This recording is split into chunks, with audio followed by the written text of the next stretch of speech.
us vull presentar a la doctora Janina Calafell. La doctora Janina és investigadora dins del grup Complex i professora del Departament de Didàctica de la Matemàtica i de les Ciències Experimentals de la Universitat Autònoma de Barcelona. Volíem que aquesta jornada no només ensenyar el nou espai o el nou museu, sinó que fos enriquidor en l'ensenyança, l'ensenyament de les ciències, i per això la tenim ella aquí. Alguns de nosaltres hem treballat amb ella, hem assistit a alguns seminaris i estem ja aplicant el disseny de les noves activitats, la seva filosofia. Una filosofia que l'explicarà millor ella que jo, que està basada en les competències i l'aprenentatge des dels fenòmens. Per això cedeixo la paraula a la doctora Janina Calafell. Ara? Sí. Bona tarda. Mireu, l'hem presentat per tant la primera part i us volia dir això, que soc del grup de recerca Complex, i això de la didàctica de l'ensenyament, de les ciències, de fet, en poques paraules, què és? Em dedico a ensenyar als mestres com ensenyar ciències. I no només ensenyar als mestres de formació inicial, per tant tots aquests joves que tenen 18, 20 anys i estan a la universitat, sinó que fem assessorament també a les escoles i intentem fer el màxim de transparència amb centres de ciències i museus de ciències, com és el cas aquest. Jo miraré si me n'en surt amb tota aquesta tecnologia. Mireu, hem titulat avui la xerrada, el que volem parlar, els reptes actuals de l'educació científica, ficant èmfasi per mi en què vol dir actual. Quan estem dient quina ciència hem de fer avui, a què ens referim? I per tant, quan fem una mica aquest context, com a mestres, quin repte tenim?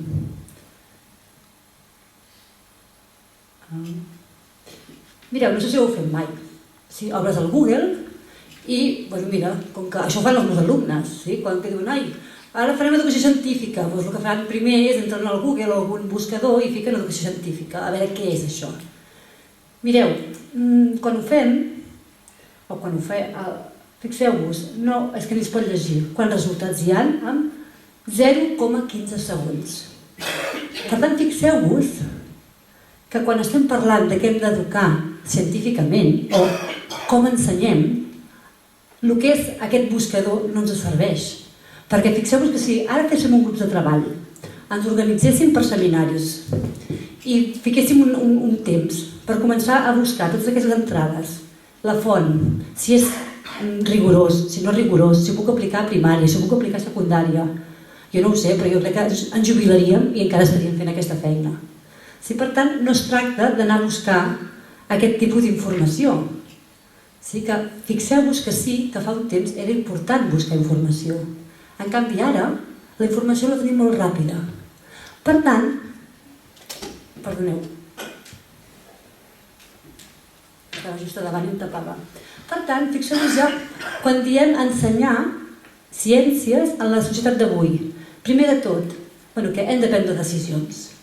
Davant aquestes ínfimes entrades, jo quina buscaré, quina agafaré, a quina web entraré totes aquestes entrades que tinc. Per tant, has de prendre una decisió. I aquesta decisió no pot ser només començant a fer un treball rigorós per seminaris, sinó que hi ha una part d'intuïció, hi ha una part de coneixement, mira, aquesta pàgina em sona perquè algú em va dir, i hi ha una part molt important, que a mi m'agrada molt, que és aquesta idea de l'art d'oblidar. Això ho parla el Daniel Innerarity i diu que actualment, quan eduquem, hem de començar a educar per oblidar, perquè és impossible tenir totes aquestes informacions al cap. Per tant, no es tracta de retenir, sinó de prendre una decisió de què és el que vull oblidar i què és el que vull tenir. I a l'altra part, el temps. Fixeu-vos, 0,15 segons no és ni això. És molt ràpid. I això canvia molt també la idea actual que tenim. Mireu, i ho faig molt per sobre, perquè no hi entrarem. Però sí que, primer, hi havia una percepció del temps, que era cíclica. Després, el temps va ser lineal. Revolució industrial, anem endavant, hi ha progrés, sí, anem endavant, endavant. I en canvi ara diuen que tenim un temps que és un punt, que és puntillista, que és un temps del moment, que és un temps del segon, ni del segon, de la mil·límetre de segon, de la mil·lèsima de segon. Sí, és un temps en què té valor actualment? Després podem discutir, quan acabem, si estem d'acord o no. Sí? Però què té valor? Allò que és instantani. Fixeu-vos, si agafem una cosa tecnològica, un aparell tecnològic, una càmera de fer fotos, un mòbil, què voleu? Que s'engegui en 30 segons, en 5 segons o en un minut? No, jo vull el de 5 segons. Sí? Per tant, vivim en una societat que allò que és instantani té valor. Per tant, tenim un repte, que és com eduquem en aquest context puntillista, en aquest context en què tot va molt ràpid, en què tot deixa de ser vigent. El que és vigent avui potser demà ja no ho és. Per tant, jo penso que en aquest context, i jo aquí és personal, penso que com a mestres hem d'assumir un compromís, que és aquest compromís d'educar cap al futur. Jo no sé si us passa a vosaltres quan esteu amb els joves o esteu amb els infants, però és que fixeu-vos, costa molt parlar de futur, perquè l'endemà, a partir del que és l'endemà, ja no té importància. Com eduquem per una ciutadania que sàpiga ciències per d'aquí 10 anys, si més enllà de l'endemà a vegades no els interessa? Jo penso que per mi és un compromís, un repte, mirar com ho fem això. I a part, clar, un futur que tampoc coneixem com serà. Un futur molt incert, molt obert. Per tant, encara hi fiques com allò, més cullerades. Com eduquem per un futur, quan no volen el futur, volen el moment, i a part que és incert. Mireu, tot això són preguntes que ho anirem treballant, però també parteix molt d'una altra idea, que és de com són els fenòmens. Un plat combinat. Fixeu-vos que ens el podem mirar des de l'antropologia. Què ens diria des d'aquesta perspectiva? Que l'ou, la patata i els xampinyons són ingredients típics de l'esmorzar de tradició anglesa. Des de la pintura, doncs que les patates, els ous i els xampinyons conformen un vodevil de diversitat de colors. Des dels valors, podríem dir que les persones vegetarianes menjaran les patates i els xampinyons, però no els ous. També depèn de quin tipus de vegetarià, perquè també hi ha diversitat. Des de la biologia, diem que les patates són vegetals, els xampinyons fongs i els ous proteïnes animals.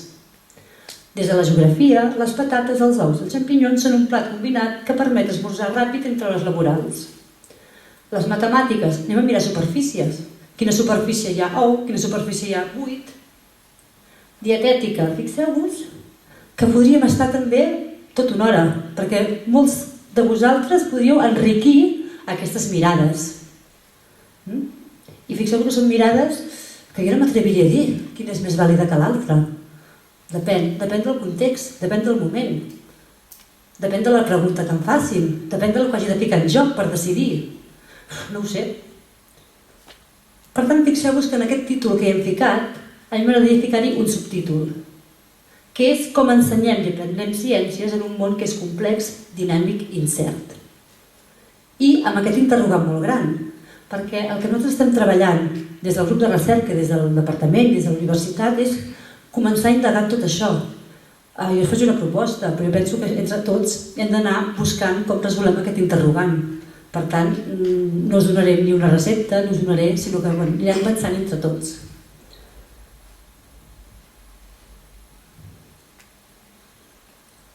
Em respondreu a aquesta pregunta? Què em podeu dir, un petó? Si no m'aixeco, vinc aquí baix i llavors segur que me la responeu. No em fa res, Tinc el micro aquí preparat. El tenia preparat, però no s'ha preparat. Vinga, qui em diu alguna cosa d'un petó? Hauré de deixar. Ui. És que des d'allà dalt costa molt dir que és un petó. Perquè un petó és una cosa molt emocionant, molt íntima. Sí, se'm sent. Vinga, no em crec que ningú de vosaltres no em pugui dir res d'un petó. Diem prou mirades, que això també diu moltes coses. Ningú fa cap mirada trista. Rieu. Per tant, deu ser una emoció positiva, d'alegria. Sempre és d'alegria un petó? Diuen no. Pot ser de tristesa un petó? Home, com quedem? És d'alegria o és de tristesa? Bé, pot ser les dues coses, no? Depèn. Sabríeu distingir per això quan un petó és d'alegria o quan un petó és de tristesa? Sí. Molt bé, què més? Tots els petons són iguals? No! Són molt gestuals, és el que s'ha interpretat el llenguatge. No són tots iguals. Doncs vinga, quins petons diferents trobem?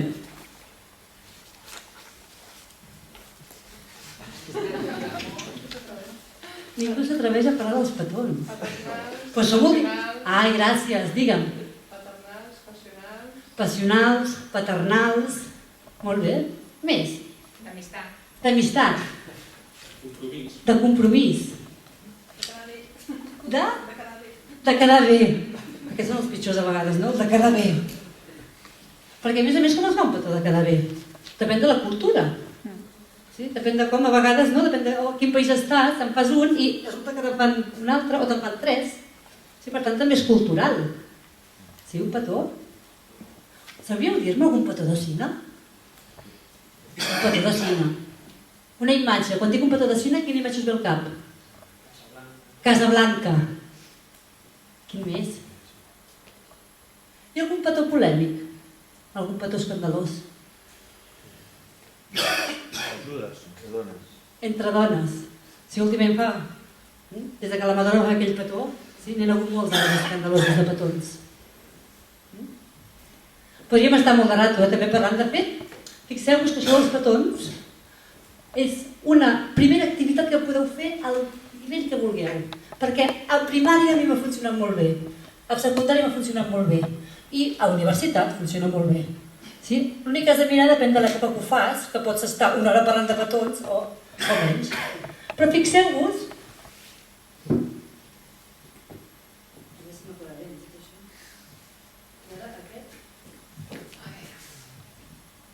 que ningú m'ha dit que un petó a la boca mobilitza 29 músculs dels que 17 són només de la llengua. És intercanviar amor, però també 9 mil·lígrams d'aigua, 0,7 grams d'albúmina, 0 grams de substàncies orgàniques, 0,7 mil·lígrams de matèries grasses, 0,4 mil·lígrams de sal, sense comptar algun virus i algun bacteri.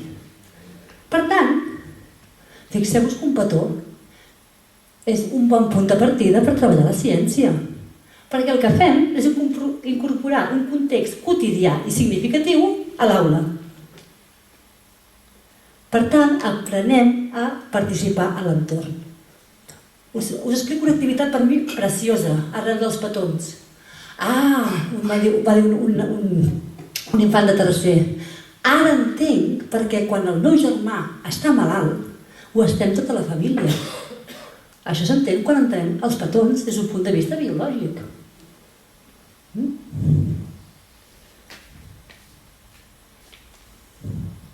Un exemple d'aula. Ja no ho preguntaré això, ja us ho diré jo, respostes que em donen els alumnes. Què entra i què surt del vostre cos?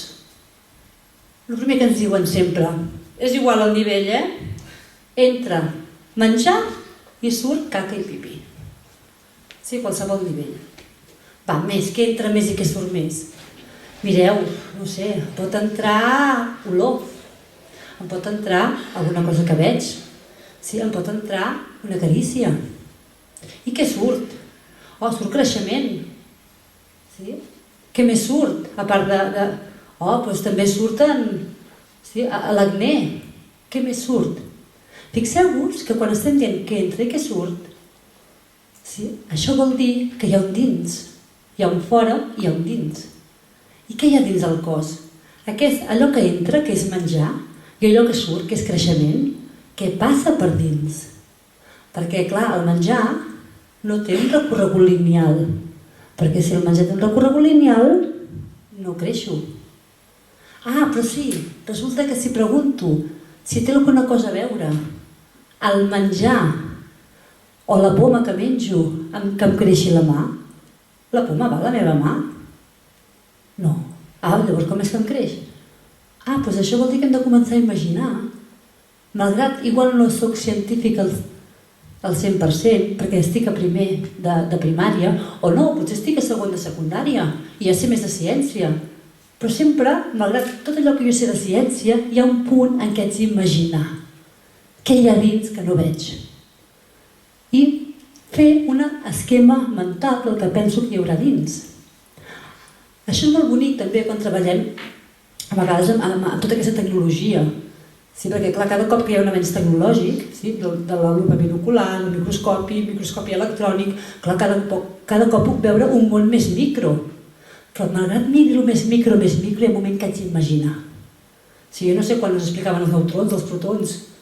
Aquí hi ha imaginació, si no, no s'entén tot això. Mireu, aquí són alguns exemples de com ells expliquen com pensen que són per dins els alumnes. Un altre exemple. Què passa dins un ou perquè surti un pollet? De tots els ous surten pollets? Sí? I el de la nevera? Com és que el de la nevera no surt un pollet? Ah, perquè fem una truita. Ah, però si el deixéssim allà sortiria un pollet. Fixeu-vos, implica fer preguntes, no? Imaginar. Sí? Miren, hi ha un que diu, mireu, el que surt primer són les potes, perquè el pollet s'ha d'aguantar dret dins l'ou. Per tant, fixeu-vos, hi ha un desenvolupament embrionari per parts. I un altre ens diu, no, al rovell es forma un pollet petit que mica en mica es va fent gran. Els fenòmens, quan els mirem, veiem aquest macro i aquest micro. Sí? I agafeu el macro i el micro com vulgueu. Per tant, sempre els podem mirar des d'aquestes diferents escales. I la referència la situem nosaltres. Sí? Si parlem de ser viu, el més petit que tenim és la cèl·lula. Per tant, com es relacionen tots aquests nivells escalars? Com es relacionen, no? El que hi ha fora amb el que hi ha dins? Fixeu-vos que això implica aprendre que un mateix fenomen té diferents perspectives i que el puc mirar, és com un prisma, que el puc mirar per on vulgui. I que és vàlid cada cara del prisma. Què és més vàlid, el dins o el fora del cos? Depèn de la pregunta que faig, del que vull saber, i del que vull respondre, i del que vull decidir.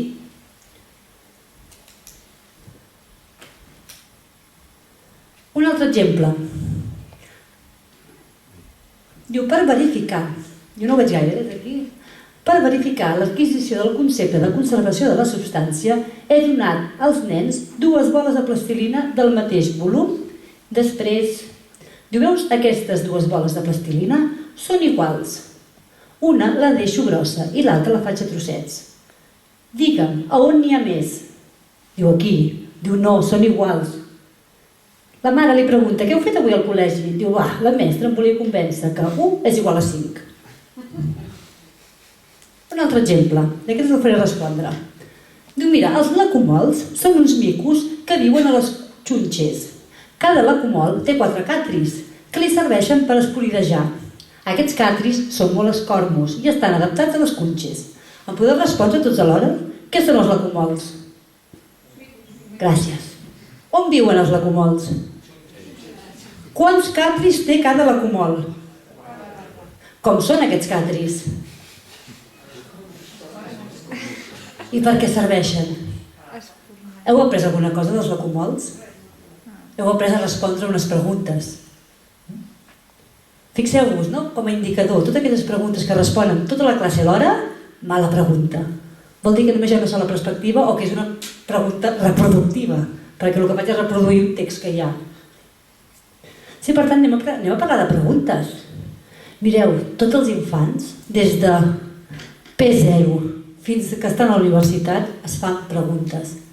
Els infants d'infantil van pel passeig amb els seus pares, miren els arbres, miren el mar, i es fan preguntes. El nano de primària, de 10 anys, va sol pel carrer amb els seus amics i es fa preguntes.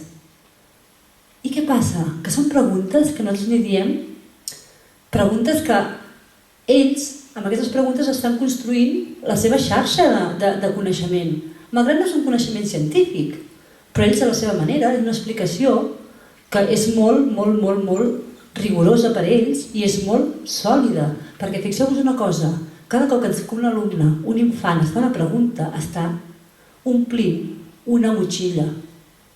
Llavors resulta que venim nosaltres amb les proves aquestes dels locomols, les preguntes dels locomols, i què fan? Ens diuen el que volem, però la motxilla la continuen tenint. En cap moment els hi fem trontollar. Per tant, fixeu-vos, sí? I jo som indicis, perquè si haguéssim d'estar en cada un d'aquests, ara començar a parlar de com fem una bona pregunta, però que sí com a indici que tenim, que si hem de començar a fer un coneixement científic, hem de començar a plantejar-nos quines preguntes fem als nostres alumnes i com hem de buscar unes preguntes que siguin obertes i focalitzadores. Per què obertes i focalitzadores? Perquè si les obrim molt, sí? Això a vegades us explico casos que fan els alumnes, no? Que estan començant la formació inicial de mestres, que diuen, vale, ara no hem de fer preguntes tancades, fem-les molt obertes. Llavors les fan tan obertes que no sabem de què parlem. Per tant, no, les obrim. Per què? Perquè hem d'obrir a diversitat de punts de vista, hem de poder veure que hi ha diferents escales, però l'alumne ha de poder conèixer el que anem a treballar. De fet, amb la pregunta el que estem fent és comunicar els objectius d'aprenentatge amb aquella pregunta. Què és allò que esperem resoldre individualment o entre tots? Mireu, sí? Jo penso que quan comencem a agafar una educació científica, una ciència escolar, que fa preguntes, comencem a tenir una eina que per mi és l'aprendre al llarg de la vida.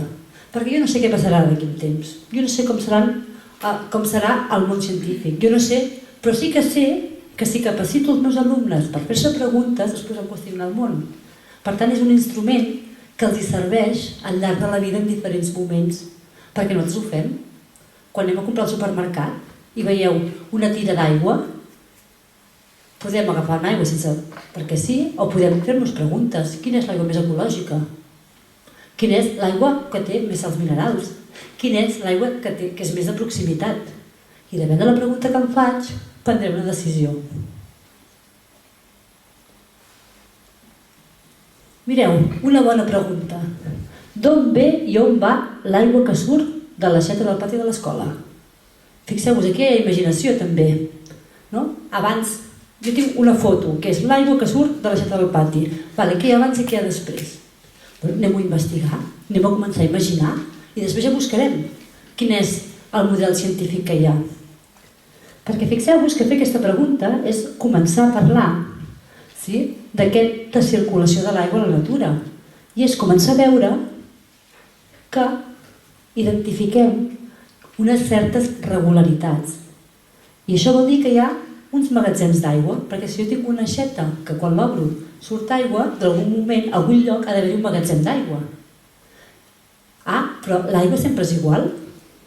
Si la congelem, si fem glaçons, doncs veig una regularitat, que també canvia d'estat però deixa de ser aigua. I podem identificar canvis. Fixeu-vos que, de fet, pregunta i model científic van de la mà. Són elements claus. Fixeu-vos, una situació com aquesta. Anem a fer una pregunta. Com influeix la contaminació a la diversitat del riu? Me'n vaig al model ésser-riu. Com afecta aquesta contaminació a cada ésser? A tots iguals, diferents? Per tant, estic parlant d'ecosistema. Però si faig la pregunta, com pot ser que es contamini l'aigua subterrània, m'estic anant a estructura de materials. I si pregunto com s'explica la contaminació de l'aigua del riu, estic anant a la idea de dissolucions, al model de matèria.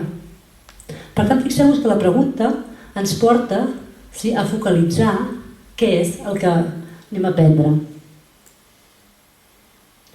I mireu, quan fem preguntes que parteixen de contextos quotidians i que van a buscar models científics, estem fent un coneixement científic que se'n diu, o que n'hi volem dir, savi. Mireu, això em parla la Mercè Izquierdo, que és del meu departament. Ella és de la filosofia de la ciència. I ella sempre diu que savi ve de la paraula assaborir. Diu, nosaltres, quan fem ciència, hem de fer una ciència que sigui sàvia, que s'assaboreixi. Anem a fer una metàfora amb la idea del sabor aquest del menjar. Fixeu-vos que podem menjar un plat combinat com el d'abans, o un sàndwich, allò ràpid. Me'l menjo o me'n puc anar a la Roscallera, o em puc anar a Can Roca, no? Ara que té un Michelin ens anem a Can Roca. Com és el sabor d'un àpat i de l'altre? Els dos ens alimenten. Però en canvi, a Can Roca què faig? Assaborejo aquell plat. En canvi, quan em menjo un sàndwich, en 30 minuts m'estic alimentant, entre cometes, no ho sé, però segur que no estic assaborint.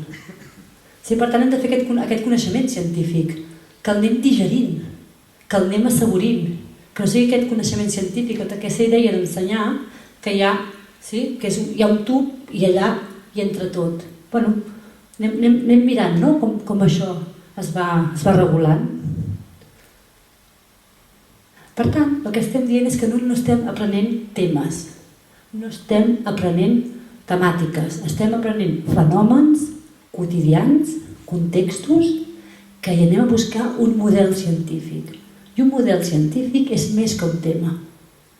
Sí, perquè si no ens passa allò tan curiós que tots hem estudiat el sistema circulatori i el sistema digestiu, però quan ens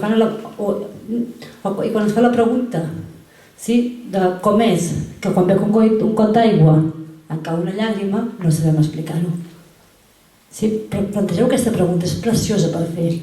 Quin recorregut fa l'aigua que bec perquè acabi sent llàgrima? I mireu, quan tenim models, i la ciència ens ho explica, hi ha formes de comunicar el model, perquè el model, com és? És una qüestió abstracta. Per tant, hem de buscar formes de representar tant el model científic com aquest model que té l'alumne que es va construint, aquesta motxilla que té i que ell va fent. Mireu, una fórmula seria una forma de representar un model, una gràfica. Però també veiem que hi ha moltes altres formes de representar i de comunicar el model científic que tinc inicialment i el model científic que vaig aprenent. Ho puc fer parlant, ho puc fer escrivint, però també ho puc fer utilitzant les TICs, ho puc fer dibuixant.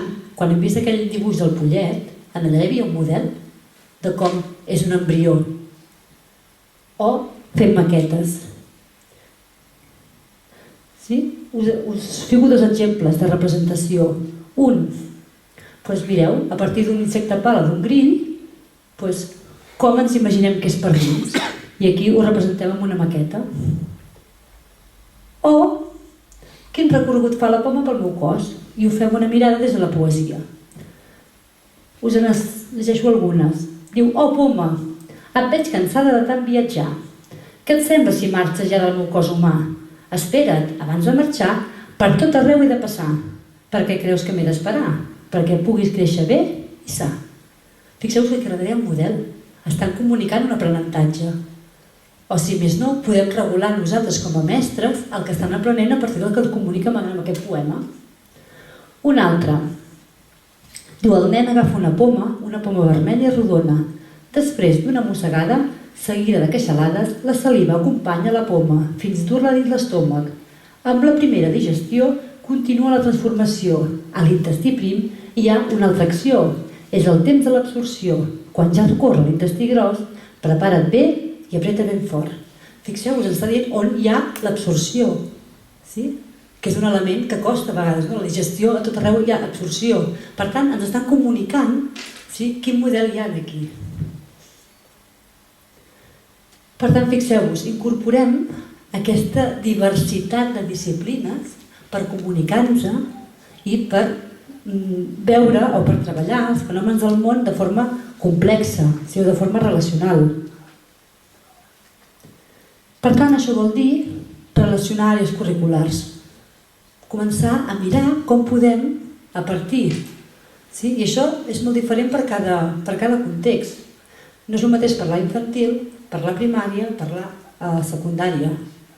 A primària generalment ho tenim més fàcil, perquè com que som tutors i fem diferents àrees curriculars ens podrem manegar més. Però a secundària hi ha experiències molt boniques també de fer-ho. Normalment funciona molt bé quan vaig a buscar aquella persona amb qui m'hi entenc i anem a intentar fer un treball interdisciplinar. Perquè fixeu-vos que, i torno a l'inici, quan dèiem l'ou ferrat, i dèiem quina perspectiva és més vàlida, no ho sabem. Però en canvi després quan estem a l'institut o quan estem a la classe el que fem és donar prioritat a la nostra mirada. Per tant, és un repte, jo vaig plantejant reptes. Què més?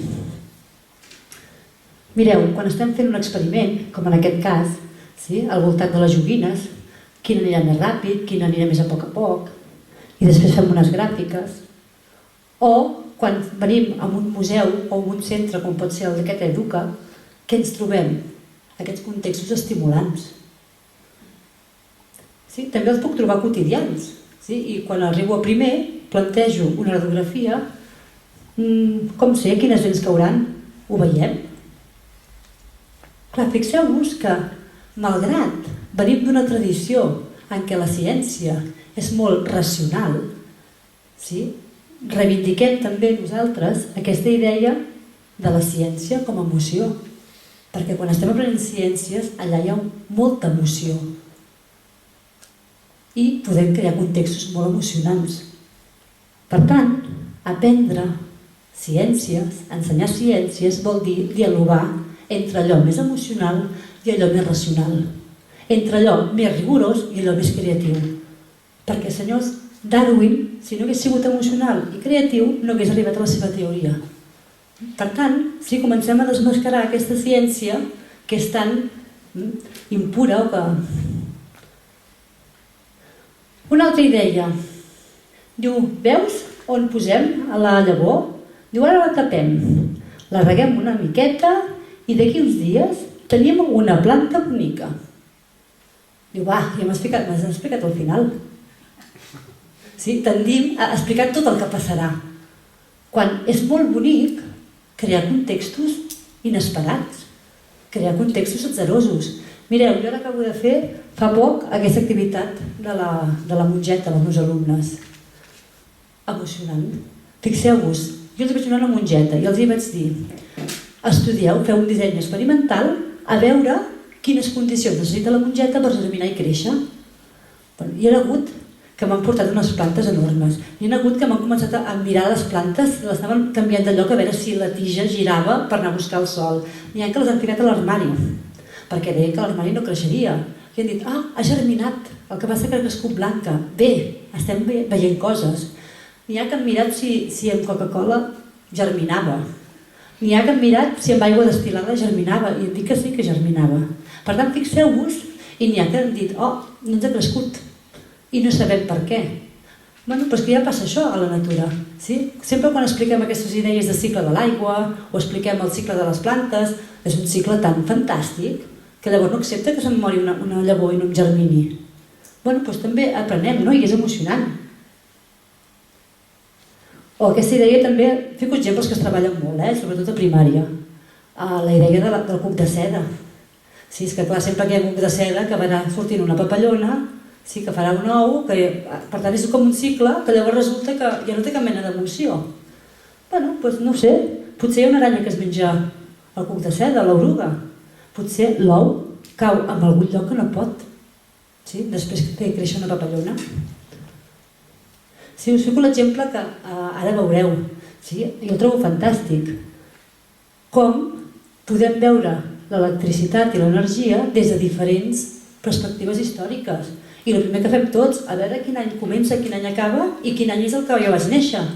I a partir d'aquí, fixeu-vos que entremig hi ha uns espais que no conec i que puc descobrir. Un altre exemple, la idea de la incineració dels residus. La pregunta, què passa amb aquell paper que tiro a la brossa? On va parar? Sempre va parar el reciclatge? No va parar el reciclatge? Què passa aquí? Una altra activitat que fem, plantejar-se com vull que sigui la classe de ciències. Quina és la classe de ciències que jo vaig tenir i quina és la classe de ciències que jo vull donar.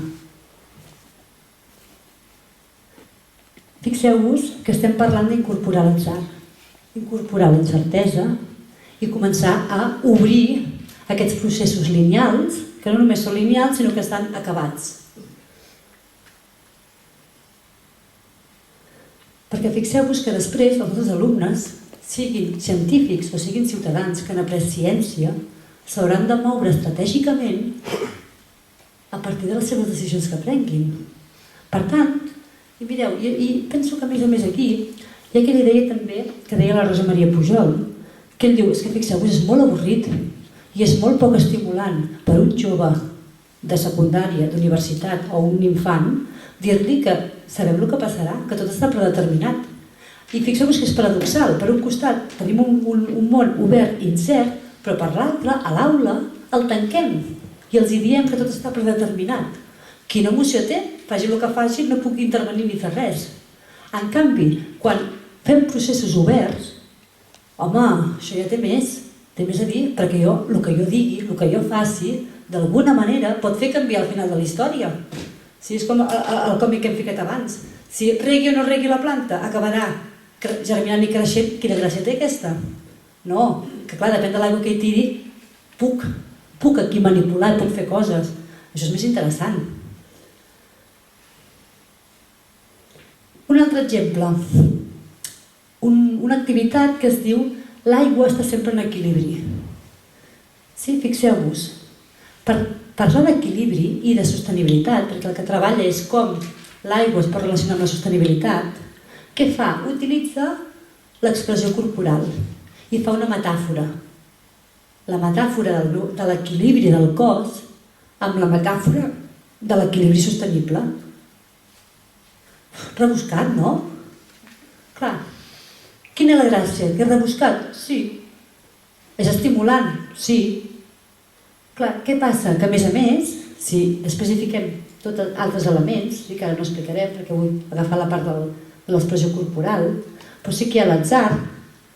Què vol dir això? Que clar, puc construir nous escenaris innovadors. Fixeu-vos que a vegades la gràcia de fer alguna activitat molt i molt innovadora és important per la innovació en si que en aquell moment, però també per la capacitat d'innovació que creem en els alumnes. Allò divergent. La capacitat aquesta de poder pensar de forma diferent, poder fer de forma diferent. Poder, no sé, intervenir d'alguna manera. En aquest cas, es fa a partir d'un joc del Twister o dels enredos, no sé com el coneixeu, no? I el que fan al final els alumnes és representar l'equilibri sostenible o no amb el cos, amb aquest joc dels enredos, que és d'equilibri, justament. Sí? I un altre exemple, que ara parlàvem amb l'Esteve, que ara mirarem l'any, no? Perquè estàvem 2007, estàvem dient si feia 4 anys, si feia 5. Sí? L'audiència pública de Nois i Noies a Barcelona, si la vam fer juntament amb l'IME, amb ells, i en aquest cas es parlava del canvi climàtic.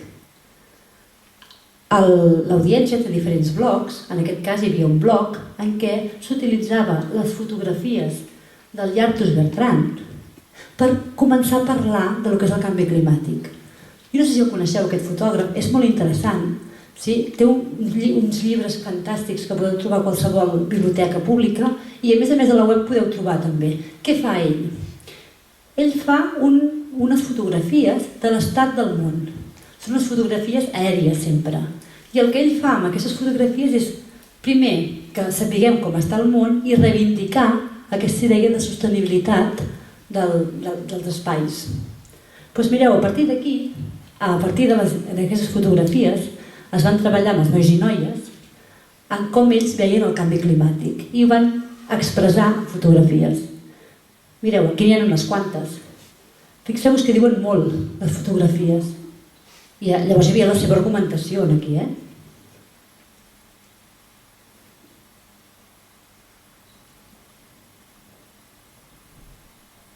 Per tant, com que estem parlant de futur, d'educar més enllà d'avui, i estem dient que estem educant més enllà d'avui sense saber com serà, aquí la creativitat i la capacitat d'imaginar respostes és important, malgrat siguin respostes que actualment no tenen sentit. Jo us explico un cas d'innovació, que igual el coneixeu, que és el cas de la Nespresso. La Nespresso fa molts anys que la van llançar i resulta que la van llançar amb restauració i no els hi va funcionar. Aquella màquina la van guardar. I al cap d'un temps algú va fer una volta, va dir, anem a provar a veure si funciona amb el consumidor directe, no amb el restaurador. I va funcionar. Per tant, fixeu-vos que a vegades hi ha contextos creatius aparentment que no semblen una solució, però el que estan buscant a vegades potser és el problema que no han trobat. Per tant, si volem educar amb aquests joves i aquests infants, hem de començar a mirar que aprenguin a pensar de forma divergent, de forma creativa, de forma diferent al que estem a vegades fent a les aules, i que puguin imaginar escenaris futurs diferents, creatius.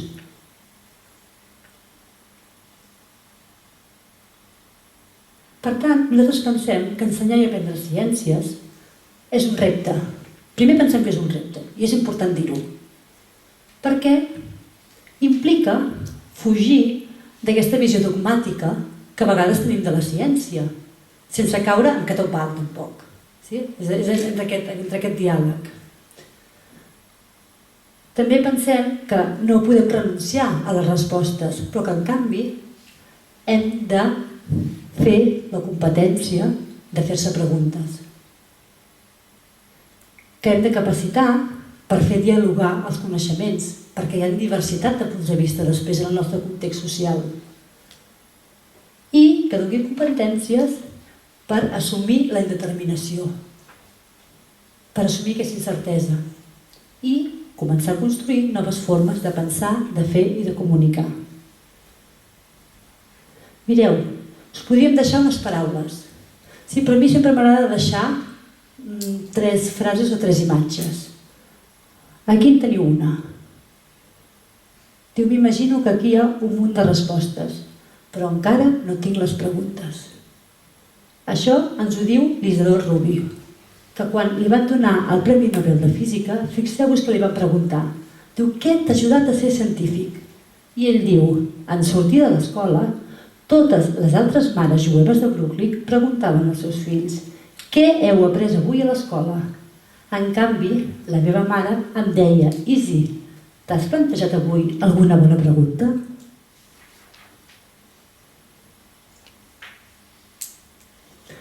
Una altra imatge, la minifaldilla. Sí, aquesta minifaldilla que portaven els romans, el 1965, es reconceptualitza, no es crea de nou. La minifaldilla ja existia feia molt de temps. Sí, però de cop es reconceptualitza i té un valor, té un concepte nou. El 1965, portar minifalda deia moltes coses. Aquest és un exemple que agafa el Ferran Adrià en la seva exposició, ara penso que ja no hi és, que es diu Risc, llibertat i creativitat. I diu, la reflexió sobre la pròpia manera de crear condueix a un canvi en l'objectiu d'aquesta creativitat. Més important que els plats i les receptes són els conceptes i les tècniques que permeten crear-los. Ell diu, jo he fet la cuina que he fet perquè he pogut conceptualitzar moltes tècniques i molts productes. Amb aquests puc fer els plats. I per últim, nois, no ho sé, quin triem?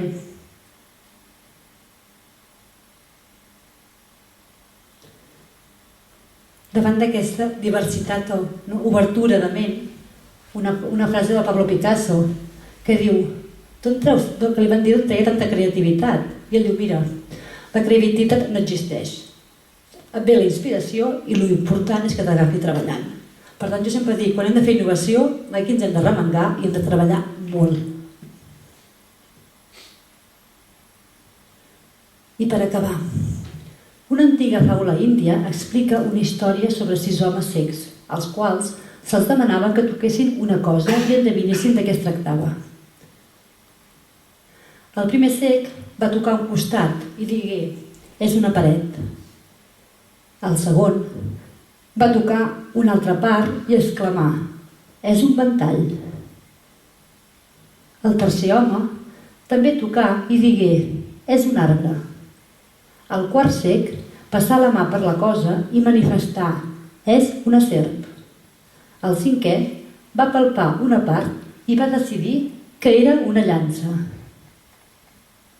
Finalment, el sisè home va passar la mà i va saber que era una corda.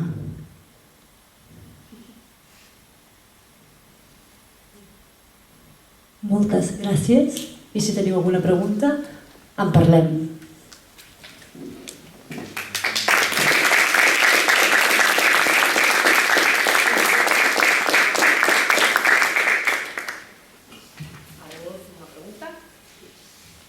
O per compartir, no és tant, és que pregunta sempre sona com molt comentari, no? Jo sí que et volia fer una pregunta, doncs, quin és el repte, o sigui, què hem de fer nosaltres davant de tot això que has explicat? Què és el que hem de fer? Difícil, no? Mira, no ho sé. Jo penso que aquí vosaltres com a centre de ciència que sou, i és una opinió, per tant després en parlem, però jo penso que heu de començar més que mai a tibar, perquè jo no sé com són els contextos escolars on us trobeu vosaltres, però penso que el moment en què està l'escola necessita oxigen de fora i necessita que tots aquests museus s'agafin com a innovació pionera. Si és amb aquesta idea de que les escoles puguin anar als centres com els vostres a buscar referents, a buscar innovació, per després ells aplicar-lo a les aules. Jo penso que en aquest moment una funció clau pot ser aquesta. I aquí us ho llenço,